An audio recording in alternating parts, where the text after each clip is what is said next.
You know that phone in your pocket holds more about you than a whole house full of filing cabinets ever could.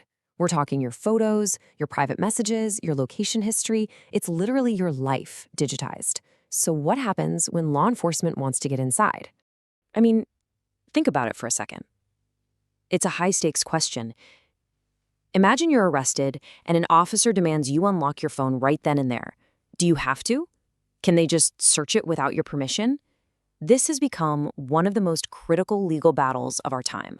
And the answer, believe it or not, isn't found in some new, shiny tech law. Nope, it's rooted in the Fourth Amendment, a protection that was written long before anyone could even dream of a smartphone. So the big question is, how does a law from the 1700s apply to the supercomputer you carry around every day? To figure that out, we're going to walk through the key legal ideas. We'll start with the Fourth Amendment and how far it reaches into our digital world. Then, we'll dive into how search warrants work for your data. And this is a big one: when police don't need one. We'll also look at what happens to your info that's stored up in the cloud, and we'll wrap it all up with what you really need to know to navigate your digital rights. All right, first up, the Fourth Amendment. You should really think of this as the foundational shield that protects your private information from the government. At its heart, the language is actually super simple, but it's incredibly powerful. It protects us from unreasonable searches and seizures. Now, originally, that meant, your house or your physical papers. But today, the courts have made it clear that it also applies to your digital effects, your phone, your laptop, basically your entire digital life. But here's the catch, the crucial legal test. This protection isn't absolute. It only kicks in where you have a reasonable expectation of privacy. So what does that mean? Well, it's kind of a two-part question. First, do you personally consider it private? And second, does society as a whole agree that your expectation is reasonable? When it comes to what's inside your phone, the courts have generally said, yeah, absolutely, that's a reasonable expectation.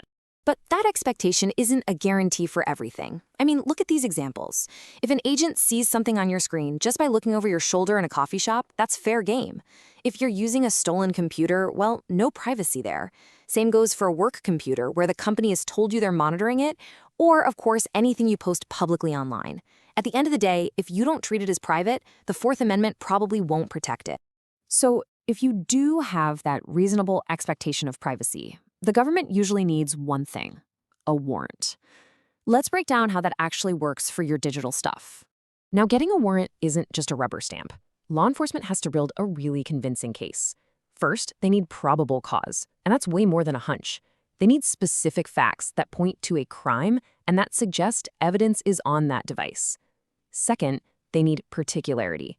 This is huge. They can't just say, we want to search the whole phone. They have to specify exactly what they're looking for, which helps prevent these broad, invasive phishing expeditions. Only after a neutral judge reviews all of this and agrees does a warrant get issued. So you might be wondering, why do they always take the device away? Why not just search it on the spot? Well, this quote from a Department of Justice manual explains it perfectly. A modern phone is a maze of huge storage, and data can be encrypted, hidden, or even set to wipe itself. It's often just too complex and way too risky to search right there. So instead, they seize it and take it to a lab for a deep forensic analysis. Okay, but that warrant rule, it is not absolute. There are several really important exceptions. Situations where police can legally search your data without getting a judge's permission first. The biggest one by far is consent.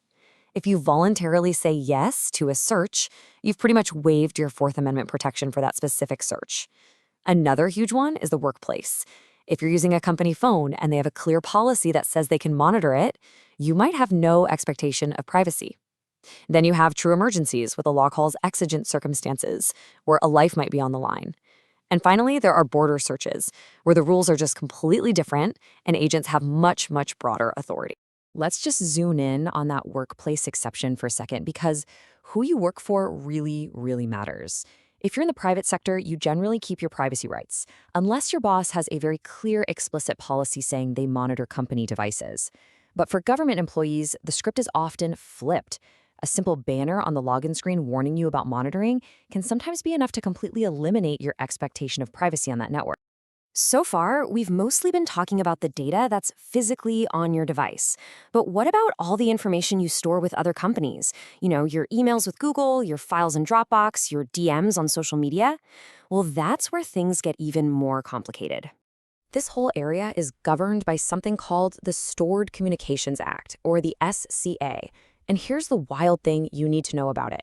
It was passed in 1986. I mean, think about that.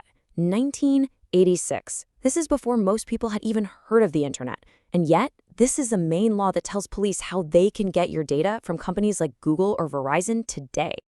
Okay, so the SCA splits your data into two big buckets.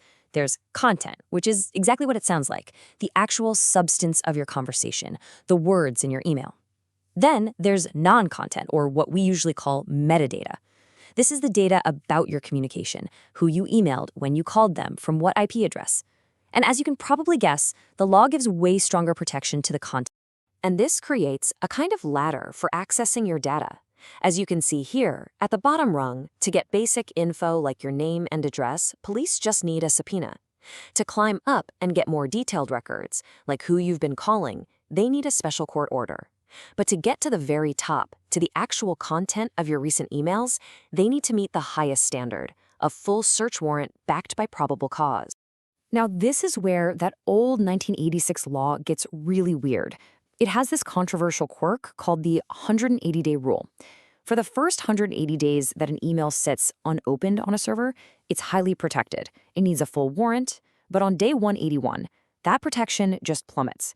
The government can then potentially get that exact same email with a much lower legal tool, like a subpoena. It is a bizarre feature of an old law that has massive implications for how we live today. Okay, that was a lot of legal ground to cover, I know. So let's bring it all together and really focus on the crucial takeaways you need to remember from all this. So let's just boil it all down. For the data on your actual phone, the Fourth Amendment is your shield, and a warrant is the key. But just remember, that shield can be lowered by things like giving consent. For your data that's up in the cloud, that old Stored Communications Act creates a complicated system where your privacy can literally depend on how many days have passed. It's a complex legal world, and honestly, the rules are still being written as we go. Look, understanding these rules is the first step, but the bigger question is still out there, and it's one we all have to grapple with. Our laws are in a constant race to keep up with technology.